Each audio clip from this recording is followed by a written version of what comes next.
আবারও পিঠে খাবো নাকি? হ্যাঁ এ বাবা, কত পিঠে খাওয়াবে? কুলের পিঠে খেলে না, চালের গুঁড়ি মেলা দেখলাম তো এই জন্য জিজ্ঞেস করলাম। বাড়িতে নিয়ে যাবো তো। তো গুঁড়ি দেখলেই পিঠের কথা মনে পড়ছে। মা আছে না বাড়িতে, পাগল। এখন এই চালের, বন্ধুরা এ কিন্তু ঢেঁকিতে কোটা, জানো, এ কিন্তু মেশিনে না, এই ঢেঁকিতে কোটা এই গুড়ি। চালটা ঢেঁকিতে কুটে এখন বাড়িতে নিয়ে যাবো, বাড়িতে নিয়ে যাবো। মা আছে, বাড়িতে পিঠে বানাতে হবে। আর পিঠে তো ভালো হবে বাড়িতে গিয়ে, বলো, ধীরে ধীরে। এর মধ্যে আর ভালো হয় পিঠে। চালগুলো মেরে দিলাম, ভালো রোদ নেই গো, গুড়িগুলো মেলে দিই। চলো মাঠ দিয়ে একটু ঘুরে আসি। চলো। চলো। আমি কিন্তু সবাইকে কাজে লাগিয়ে দিয়েছি, তোমরা দেখতে পাচ্ছ বন্ধুরা। আমার ভাইজি বলছে পিসমা কি করব, ভালো লাগছে না। আমার বড়বাবু বলছে ভালো লাগছে না মা, কি করব, মোবাইল দাও মোবাইল দাও। এবার দেখো আমি তো মোবাইলে কাজ করি, মোবাইলটা চট করে দেওয়া যায় না বাচ্চাদের হাতে। আর তোমাদের দাদাভাই বলছে আমিও কি করি, আমার আর বসে থাকতে ভালো লাগছে না। একটু আগেই কিন্তু আমি বললাম চলো মাঠের থেকে একটু ঘুরে আসি, তা বলছে একটু পরে যাব, আগে ওদের খেলা শুরু হোক, একটু পরে যাব। এই ভাবলাম তাহলে লুচিগুলো বানিয়েই ফেলি। কিন্তু এদের মধ্যে একটা লড়াই হচ্ছে কিসের জানো বন্ধুরা, একটা মজার কথা শোনো। এদের তিনজনের মধ্যে কে কত সন্ধ্যাবেলা বেশি ফুচকা খেতে পারবে তার একটা লড়াই।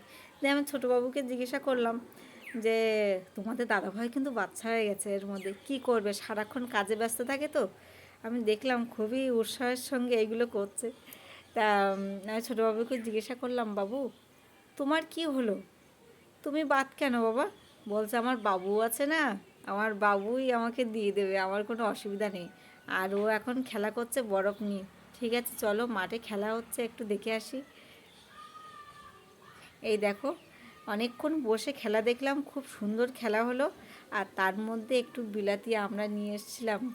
এরকম শীতকালের কুসুম কুসুম রোদ, হালকা হালকা গায়ে লাগবে, খুব সুন্দর লাগবে, তার মধ্যে একটু টক ঝাল মিষ্টি, খুব ভালো লাগে খেতে। আমার ভাইজি কিন্তু খুব জেদি, ও যেটা বলে সেটাই করার চেষ্টা করে। দিয়ে বলছে পিসিমা এখন র্যাকেট খেলতে হবে। বলো আমি র্যাকেট খেলতে পারি? বলছে না তোমাকে খেলতে হবে। দিয়ে যা হোক, একটু আনন্দ করে, বাচ্চাদের সঙ্গে খেলতে ভালোই লাগে। ঠিক আছে খেলতে লাগি, সঙ্গে থাকো, একটু পরেই দেখা হচ্ছে।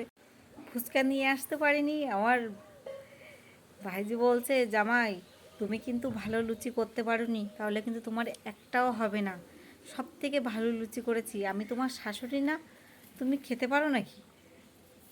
শাশুড়ির থুয়ে কিন্তু খেতে নেই, কত পাকা হয়েছে তাই ভাবো তোমরা একবার। দিয়ে সব তো লাইন দিয়ে বসে গেছে। দিয়ে তার মধ্যে তোমাদের দাদাভাই আবার বলছে আমি কি বেশো, বেশো মানে তোমরা বুঝতে পারছো, মানে আমি কি বাদ গেলাম? এর জন্য একটা দুষ্টু মিষ্টিতে বেশো বলি আমরা। তোমরা বলবে ঠিক আছে এটা কেমন, নামটা কেমন। হুম, এটা খুবই ভালো লাগে যে আমি কি বেশো নাকি। এবার সবার কাছে জিজ্ঞাসা করা হচ্ছে। আর জানো আমি কেন ওদেরকে নিয়ে যাইনি? আমি যদি নিয়ে যেতাম না, আমার মানিব্যাগ পুরো ফাঁকা করে রেখে আসতো এই ফুচকার দোকানে, এত ফুচকা খেতে পারে এরা। তোমাদের দাদাভাই তো সেরকম ফুচকা খায় না, আমি ওই খুব বেশি খাই না, যে এতটা খাবো অতটা খাবো, এ না, অল্প খেলেই আমার হয়ে যায়। তা আমি ওদেরকে পটাচ্ছি, ঠিক আছে সবাইকে দিয়ে খেতে হয়। ঠিক আছে, কেমন হয়েছে বলো সবাই।